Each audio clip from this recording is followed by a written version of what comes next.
E aí, gente, eu nem sei isso aqui. No vídeo de hoje a gente vai falar sobre matemática em Deep Learning, fazendo um book review, né? É o nosso segundo book review, que a gente vai meio que explanar esse livro, que é relativamente recente. Tem até uma palestra que eu vou citar também relacionada a ele, também recente, que é relacionada à teoria de Deep Learning, né? De explicar como a inteligência artificial funciona, os problemas em aberto e tentar dar uma noção geral de que IA não é uma alquimia, como muitos têm falado, mas realmente é um é realmente algo que é derivado de um conjunto de processos estatísticos e que tem assim uma forma bem assim encorpada para ter os resultados que tem. Então, vamos lá. Esse é o livro.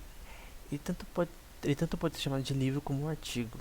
Ele tem praticamente 100 páginas, mas eu não sinto que ele é um artigo. Ele também é um livro praticamente. Então, é, tem esses quatro contribuintes desse livro, que é o Julius Berner, Philip Gross, Gita Kuchniok, que a gente vai falar já já, e o Philip Peterson. Então, eles todos são pesquisadores na área de IA e são bem conhecidos nesse meio. Recentemente, na verdade, foi o jeito que eu achei esse artigo, em outubro do ano passado, no Centre de Recherches Mathématiques, ou CRM, teve essa palestra falando sobre esse paper, da Gita, né, que participou também desse artigo. Eu nem sabia, na verdade, que ela tinha participado do artigo, mas eu achei através da palestra dela esse artigo. E ela vai explicar, em geral, até muito, de uma forma bem mais detalhada, em alguns pontos, quais são os conceitos que explicam como a inteligência artificial funciona na prática. Eu não sinto que é uma explicação do livro, mas é até um pouco além do que o artigo fala em alguns pontos. Então, algumas definições, como que eles vão dizer, eles vão explanar a teoria de Deep Learning em geral. Então, eles começam falando sobre como que a gente define uma rede neural, né?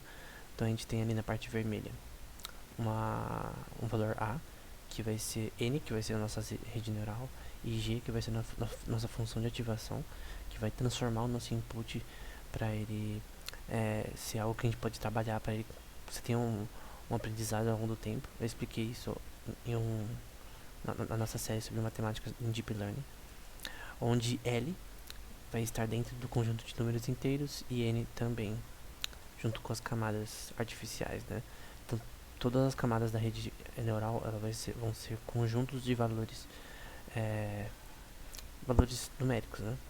E G vai ser uma função de ativação que vai mapear esses valores numéricos no contexto de números racionais para números racionais, no sentido de que ela vai agir em todo o sistema da nossa rede para com esses valores numéricos, que é uma gigante matriz que vai ser o que vai ficar mudando ao longo do tempo para a rede aprender. E ali, no quadradinho ali, a gente tem que a rede vai ser a soma de todas as camadas, que é esse L. Esse L é de layers, camadas em português.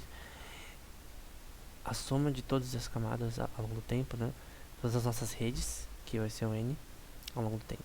Então, basicamente isso. E a gente pode definir a rede neural com uma função feed A, e essa parte é extremamente importante. E esse feed A, ele vai ter duas coisas. O X, que é o input. Vamos supor que você quer você tem 5.000 imagens de cachorros de uma raça, como o pastor alemão, e 5 cachorros da raça bulldog. E pelas imagens você quer criar um algoritmo de IA que consiga saber a diferença entre entre os dois bancos de dados, o de imagens de bulldogs e de pastores alemães. E esse vai ser o seu input. Dentro desse input a gente tem as imagens, e as imagens elas são pixels, né? Pixels que tem valores numéricos, entre aspas, porque você pode definir uma imagem JPEG, por exemplo, como zeros e uns na prática, como valores alfanuméricos. Então esses pixels, eles têm um valor, de certa forma, matemático, em certo sentido. Então, esse teira, então tem o x, seu input, e teira são seus parâmetros. No caso de imagens, apenas os pixels da imagem são seus parâmetros. E a primeira definição ali vai ser que uma camada apenas, a gente vai ter x, o input, e teira nossos parâmetros, nossos pixels, no caso de uma imagem. O W vai ser as nossas redes neurais artificiais, nesse caso com uma camada, nessa parte em vermelho. E essas redes, elas vão estar relacionadas ao nosso input, que são os nossos, as nossas imagens de cachorros, né? De pastores alemães e de bulldogs, né? E esse bias também, que vai ser algo que vai agir junto com com esses valores numéricos conjuntamente, que é esse B ali. Esse fica um tracinho em cima, é a nossa previsão nesse sistema com camadas, né? E a gente tem os nossos dados x, nossos parâmetros teira, g, que vai ser nossa função de ativação, e essa função de ativação ela vai ter o papel de agir nessa função e transformar esse input continuamente na nossa rede. E aqui é uma definição de várias camadas, né? Então L mais 1 é simplesmente dizendo várias camadas, 8, 7, 30, não importa. Essas camadas de aprendizado, elas vão ser compostas de neurônios artificiais que vão ser valores numéricos mudando ao longo do tempo para que tenham um aprendizado na sua rede, né? E vai ser definido como W, né? Que vai ser nossas redes neurais artificiais. Nessas camadas ao longo do tempo, os nossos dados x e teira, mais o bias em todas essas camadas. A gente tem um input x ali, e esse input ele vai ter as nossas redes artificiais, que vai ser o W nesse input, e o bias ali na parte da direita ainda, em cinza, o G ali, que vai ser a nossa função de ativação, que vai continuamente mudar a nossa rede para fazer que nosso sistema seja os inputs sejam transformados continuamente. Aí normalmente a mais conhecida é a ReLU e a Liquid ReLU. Tipo, são as mais usadas, são as mais, assim, as melhores talvez, a Liquid ReLU, que é uma função de ativação bem conhecida. Se não me engano é usada no AlphaGo, por exemplo, entre outros sistemas. A ReLU, né? Ou a Liquid ReLU, que é a versão melhor. E é basicamente isso com o nosso output ali. Então isso aqui é a definição de uma rede neural, que poderia ser de várias camadas. O risco empírico ou empirical risk, algumas funções de erro, né? Você tem 1 sobre m, que vai ser 1 sobre todos os seus dados, podem ser os dados de treinamento, né? Que você tem, que são os dados que você vai usar para treinar a sua rede. Depois você vai ter os dados de teste também, para testar se a sua rede está funcionando ou não. Mas m vai ser os seus dados de treino. E 1 sobre m é só uma normalização, uma função de normalização desses dados. Você pega a soma de todos esses dados e calcula o erro neles, que é esse L aí, com essa função ZI, que vai ser nossos dados de treinamento na prática também. Essa é só outra função de erro, que é chamada de minimização de risco empírico, que você tem os seus dados de treino dentro de um campo dimensional ZM, que M vai ser os seus dados de treinamento, e você quer minimizar essa função. Então é basicamente isso. Esse é um tema que eu já falei em outro vídeo. Nos vídeos sobre matemática de Deep Learning, tá no canal, a gente falou sobre Stochastic Gradient Descent. É basicamente Gradient Descent de forma randômica. Eu vou explicar de forma mais detalhada o que é Gradient Descent, mas eu já expliquei isso em vídeos no canal, no Matemática de Deep Learning, então eu não vou explicar com detalhes aqui, porque já tem vídeo explicando esse tema. Então a gente tem o θ k-1, que vai ser o número de vezes que você vai rodar esse sistema, que no caso você quer calcular o gradiente da nossa função, que no caso os nossos dados desse gradiente vão ser as imagens de cachorros é, de raças é, pastor alemão e bulldog, por exemplo, poderia ser outra coisa. E os pixels são seus parâmetros theta, que você quer pegar a soma de todos de todo o gradiente de todos os seus parâmetros. Nesse caso a gente está usando um exemplo de 1000 imagens de cachorros pastor alemão e 5000 de bulldog. Você pega os parâmetros de todas as imagens, os pixels dessas imagens, que vão ser números numéricos, e você quer calcular o erro nesse sistema, além de calcular o gradiente. Vou explicar posteriormente. Essa é uma imagem que define o gradiente. O gradiente em uma rede neural é basicamente você achar o menor lugar, é chamado de gradient descent. Você quer achar os lugares mais baixos dessa função não convexa. Ela é uma função, por exemplo, o que é uma coisa convexa? O fundo de um ovo, por exemplo. Vamos supor que você pega um ovo cru não, sem nada por dentro. Se eu pegar a parte mais baixa do ovo, aquele é o que a gente vai chamar de global mínima, que é a parte mais baixa. Global maximum é a parte mais alta do ovo.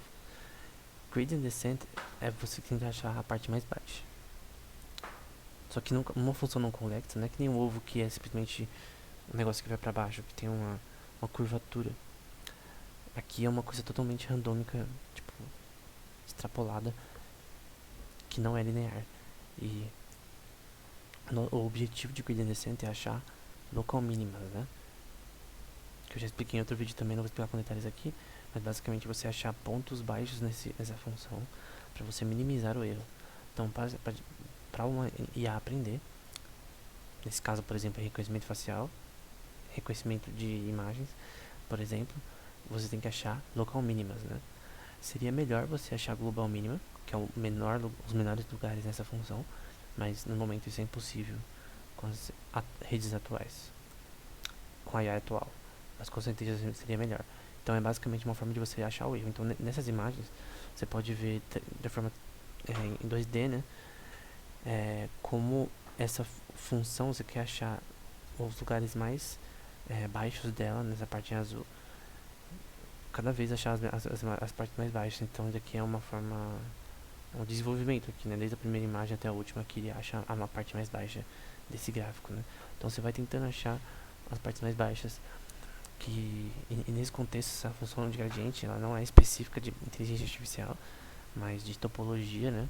Em geral, você tem desde sempre algoritmos relacionados a você calcular as partes mais baixas dentro de uma topologia, de um sistema topológico, né?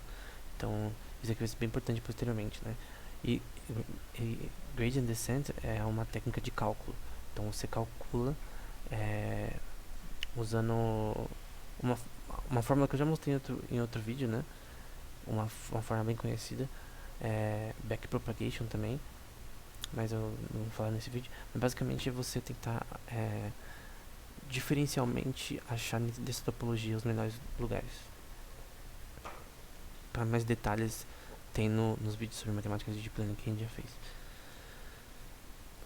Agora a gente vai começar a falar sobre algumas perguntas que o livro faz, os porquês das redes neurais, né? Coisas que não fazem sentido e que não são explicáveis atualmente relacionadas à inteligência artificial. Por exemplo, porque redes neurais não possuem overfitting. Overfitting é quando você tem um número de dados que você quer separar em clusters e com o tempo você tem problemas relacionados o número de seus dados começar a extrapolar a sua rede, você começar a não ter dados que você não consegue estatisticamente analisar o seu sistema corretamente. Então, quanto mais parâmetros os seus dados de treinamento começam, quanto mais parâmetros, mais deveria ficar ruim calcular o erro na sua rede. Mas em IA é estranho, porque parece que mesmo com muitos parâmetros você não tem tantos problemas quanto você deveria ter. Então, por exemplo, eles teriam um sistema com 6 milhões de parâmetros de pixels e imagens, com 50 mil imagens para treinar um sistema, né? Só que eles mostram que, por mais que estatisticamente na teoria, isso aqui deveria dar um erro, não deveria funcionar, mesmo com muitos parâmetros nessas poucas imagens. O sistema consegue lidar bem com o overfitting, de você ter muitos parâmetros para você analisar e ter esse problema de você ter um erro estatístico que seria claro. Mas mesmo assim, é estranho que redes neurais conseguem lidar com esse problema muito bem. Então, no próximo vídeo a gente vai continuar falando sobre esses porquês com mais detalhes. Então, até o próximo vídeo.